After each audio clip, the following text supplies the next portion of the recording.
தஞ்சை அருகே தாய் தந்தையை இழந்தும் குடியிருந்த வீட்டையும் இழந்து நிற்கதியாய் நிற்கும் சகோதரிகள் அரசு தங்களுக்கு உதவிகரம் நீட்ட வேண்டும் என கோரிக்கை விடுத்துள்ளனர்.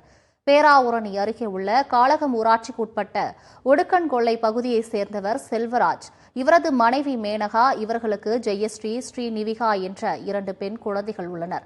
மேனகா கடந்த 12 ஆண்டுகளுக்கு முன்பு இறந்துவிட்ட நிலையில் செல்வராஜும் திடீரென உடல்நலம் பாதிக்கப்பட்டு கடந்த 2 ஆண்டுகளுக்கு முன்பு இறந்துவிட்டார்.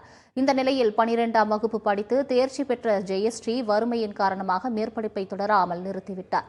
குடியிருந்த வீட்டை தவிர எந்த சொத்துக்களும் இல்லாத நிலையில் கடந்த சில நாட்களுக்கு முன்பு செய்த தொடர் கனமழையால் குடியிருந்த வீடு முற்றிலுமாக இடிந்து விழுந்து சேதமானது.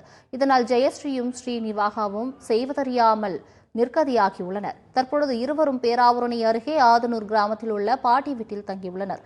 தங்களின் நிலை கருதி அரசு வீடு கட்டி கொடுத்து வாழ்வாதாரத்திற்கு வழிகாட்ட வேண்டும் என சகோதரிகள் அரசுக்கு உருக்கமாக கோரிக்கை வைத்துள்ளனர். வருஷம் ஆச்சு. அம்மா இருந்து 12 வருஷம் ஆச்சு.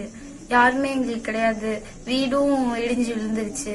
எந்த வருமானமும் எங்களுக்கு கிடையாது. எங்களுக்கு ஒரு வீடு கட்டி கொடுக்கணும். நான் +2 முடிச்சிருக்கேன். என் தங்கச்சி +2 படிச்சிட்டு இருக்கு.